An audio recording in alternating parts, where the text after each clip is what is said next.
Oke, kita balik lagi nih di jagoan kimia. Nah, kita sekarang akan bahas nih yang namanya laju reaksi. Oke, laju reaksi. Nah, sebelum ke sini, kalian udah tahu dong pasti di fisika ya. Laju itu berarti berhubungan dengan kecepatan ya. Kalau di fisika berarti kan meter per sekon gitu ya. Diukur jarak sama waktunya. Nah, kalau di kimia gimana gitu? Nah, sama di sini juga bahas namanya kecepatan, tapi kecepatannya berhubungan dengan kimia, jelas ya. Oke, langsung ya. Nih, laju reaksi.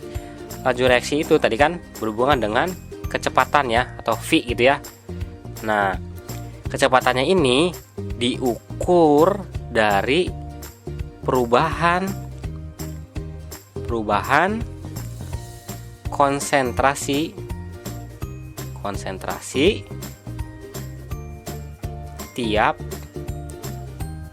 perubahan waktu. Nah, kalau di kimia kan tadi kita udah tahu nih, pasti dihubunginya itu pasti dengan reaksi-reaksi kimia kan, udah nggak mungkin yang lain ya, pasti itu aja ya. Nah, jadi gini, kalau misalkan ada di kimia itu kan ada pereaksi dulu ya, ada pereaksi,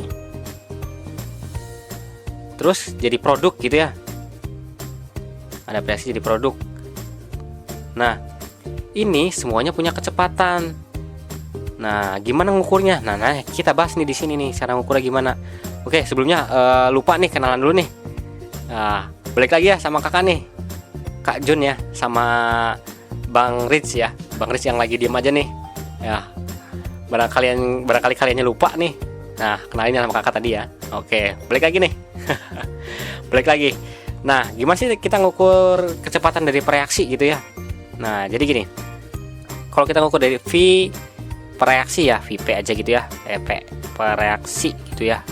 Nah, itu kan lihat nih, balik lagi di atas, perubahan konsentrasi tiap perubahan waktu.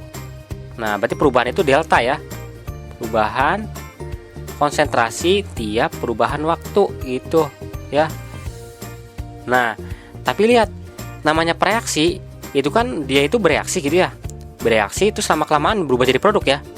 Nah, berarti berkurang dong ya kan, berkurang kan. Nah, karena dia berkurang, nah tandanya itu adalah negatif. Ini ingat ya, ini hanya menunjukkan dia kalau setiap waktu itu berkurang. Nah, terus gimana nih kalau dilihat dari produknya gitu ya, lajunya gimana? Nah, gini nih, kalau kita lihat lajunya V produk gitu, V produk.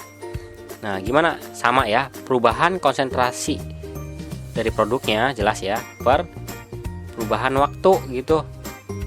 Nah, karena tadi produk itu kan awalnya emang nggak ada gitu ya, tapi lama kelamaan dia membentuk kan, bertambah gitu ya. Karena bertambah dia tandanya positif. Nah ini kok sepi gini ya, Bang Rich, ini gimana nih? Kok diam aja sih? Oke, ya Mas Jun. Ini udah ada kok. Oke, lanjutin Mas Jun. Saya lagi memperhatikan dengan seksama gitu. Oke, perhatiin betul tuh ya. Kalian pasti bisa nih, lihat nih. Nah, terus kalau dihubungin sama grafiknya gimana gitu ya? Kan pasti dihubungin sama grafik gitu ya, kalau kita lihat buku-bukunya gitu ya. Nah, ada grafiknya gini nih. Nah, kan lihat kita bahas itu perubahan konsentrasi kan, berarti konsentrasi di sini disebut di kimia itu nanti namanya molaritas. Ya, kalian mungkin belum tahu ya, tapi nanti kita bahas lebih tuntas lagi gimana sih apa itu konsentrasi. Tapi pokoknya kalian terima dulu nih, namanya konsentrasi itu adalah molaritas. Nah, ini kan molaritas berbanding dengan waktunya ya, berarti T gitu. Nah, kalau pereaksi itu kan mula-mulanya pasti ada konsentrasinya kan, pasti ada dong, namanya mula-mula dia gitu ya.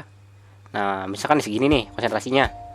Nah, lama-kelamaan dia jadi bentuk jadi produk ya. Nah, gini kan, nah turun kan, nah konsentrasinya berkurang untuk produk. Nah, berarti ini konsentrasi dari pereaksi itu. Nah, kalau produk kan mula-mulanya nggak ada gitu ya, mula-mulanya berarti 0 ya, 0 kemudian jadi produk. Oh gitu ya Mas Jun. Tapi kok yang pereaksi nggak nyampe bawah itunya tuh, panahnya tuh, grafiknya tuh.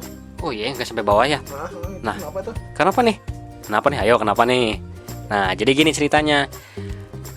Pada kenyataannya konsentrasi dari reaksi itu nggak mungkin jadi habis gitu, nggak mungkin jadi nol, pasti masih ada sisa lah sedikit-sedikit gitu ya. Oh gitu. Nah, produk mah jelas ya, dari nol dia jadi produk gitu ya. Iya iya. Nah, gimana Bang Rich nih, paham nggak? Oh iya, paham paham. Berarti kayak seandainya gue mau buat kue coklat kali ya, kan bahan-bahannya tuh dari telur, kemudian coklat, terus terigu, sama gula dan susu. Berarti kalau seandainya yang tadinya bahan-bahannya itu kan mau buat kue coklat, berarti kan kue coklat nggak ada dong. Yang tadinya nggak ada, kemudian ketika gue olah tuh, yang tadinya masih masing-masing, kemudian gue satuin tuh. Tiba-tiba kan sering berjalan waktu, itu kan kita olah tuh, sehingga pada akhirnya kan jadi kue coklat kan ya. Nah, berarti kalau seandainya tadi ada reaksi yang katanya nggak habis semua, ibarat kalau seandainya gue punya kue coklat tapi masih ada bau-bau telurnya gitu ya Mas Jun ya? Iya, jagoan, bener kan? Nah, meskipun dia itu benar-benar jadi kue gitu ya, tapi masih ada ya bau-bau telurnya tadi kan. Nah, berarti itu intinya berarti masih ada bahan-bahan yang ada di produknya. jadi nggak benar-benar hilang gitu ya, nggak nol gitu ya. Nggak nol. Oh, itu kenapa tadi grafik reaksinya nggak sampai bawah atau sampai habis gitu ya? Nggak sampai sini ya. Oh gitu. Oke Mas Jun. Oke, sip. Sip. Ngerti. Nah, tapi sampai sini dulu nih. Jangan banyak-banyak dulu ya. Nanti kita bahas nih setelahnya. Itu nanti ada namanya konsentrasi dan apa sih hubungannya sama reaksi kimia yang lebih jelasnya lagi gitu ya. Ini mah masih dasarnya dulu ya. Oke. Nah, tapi jangan lupa nih subscribe ya dan bagikan ke teman-teman kalian. Biar apa sih? Nah, ini kan ilmu. Nah, kalau kalian pintar, teman-teman kalian pintar kan enak dong ya. Oke, sampai ketemu pertemuan berikutnya.